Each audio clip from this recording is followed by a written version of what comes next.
Hello again, everybody. I'm back.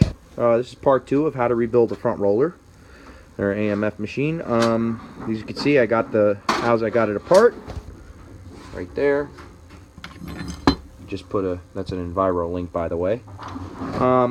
Okay, so when I take them apart, obviously the most important thing, usually when these wear, it's usually this housing here that wears out. It's very easy to tell. Usually before you take it apart, you'll see the holes are egged out. Usually once the holes are really egged out like that, the housing's no good. Throw it away. Okay? Now, a lot of times, most people like to replace all the set screws. I do and I don't. Basically, I just check. You know, usually if the set screw, like you see this one here, somebody drilled a hole in it and hammered it to get it loose. Remember that trick I showed you before in the first video, okay? So obviously I'm not going to be reusing this. But a lot of times, say if it looks like this, and you're unsure to use it, I mean, if everything looks good for the tips where you put the Allen, I mean, you can reuse it. I do.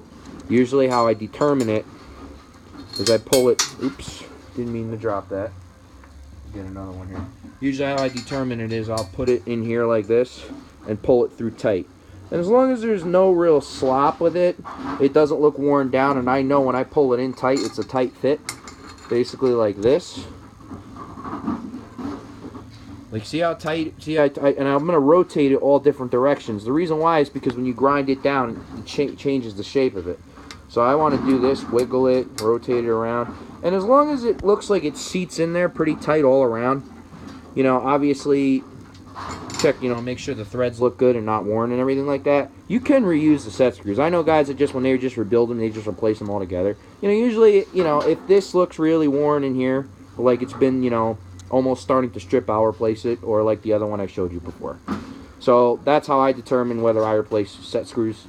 That's how I do it. Now, getting to the link assembly. Okay. Usually, before you disassemble this, I have one here. This one's rebuilt. It's a little dirty. I got to clean it up. Even though it is rebuilt. I just rebuilt it. Basically, let me focus that in right there. You want to move this around like this.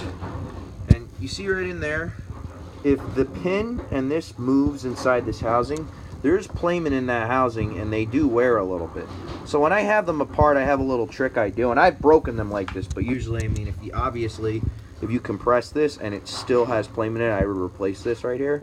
But usually, you know, you get a lot of life out of them doing it this way. They last for years. So what I do is, obviously, to get this apart, for none of you who haven't done this before, what I do is I take a flathead screwdriver and I put it right there. Then what I do is I want to take the hammer and I want to smack it there, and basically you want to knock the roll pin out.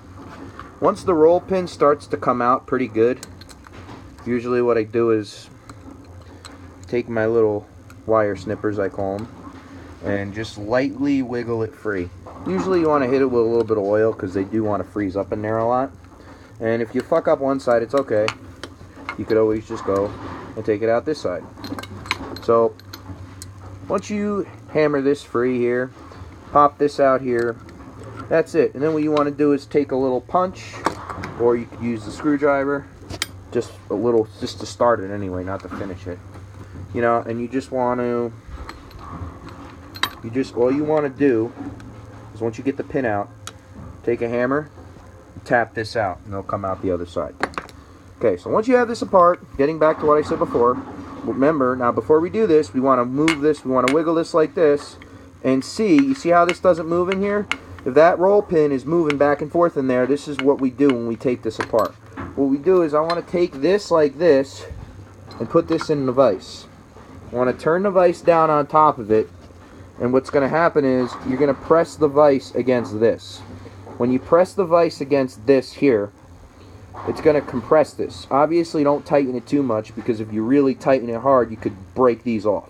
What I do is I usually tighten the vise down on it good, and once I notice it starts looking a little compressed, I just take my little piece here like this, and I try to press it in. Now sometimes you can't always get them in, Usually you could just eye it up real good and see.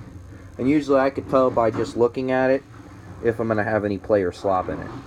You know, I mean, if it has a very itty-bitty bit of play, I mean, that's not a big deal.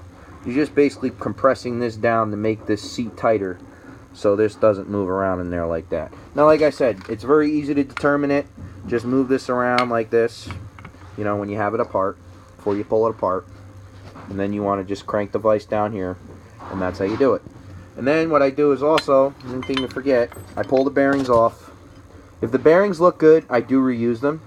I pull them off, I repack them, oil them up a little bit, just something I like to do, and put them back on. Very easy to do. You just get your bearing puller on there. Some of these, I've had a couple where they don't have the piece for the bearing puller. I'll just take the drill and actually drill a little hole there just to get the bearing puller in, depending on what you have to pull them off. You know, and obviously I just repack them and put them back on if they're good. I mean, if I see a lot of brown or rust or anything here, I'll replace them.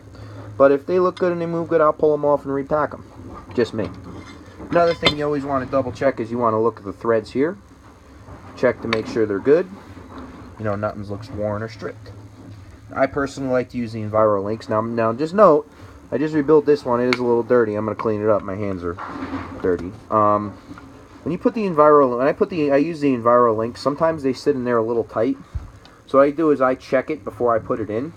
What I do is sometimes I've had to file them on the sides a little bit because I think sometimes I actually cut them a little wide, or sometimes these get bent in a little bit, and it's a real tight fit. You just want to sometimes I've had to file them. You know, with the bronze links, it's not an issue. With the Enviro one, sometimes it is. You know, just to where this moves kind of free, and you don't have to real push on it real hard. You know, as long as it kind of moves. Like, you see how I could just move that just enough.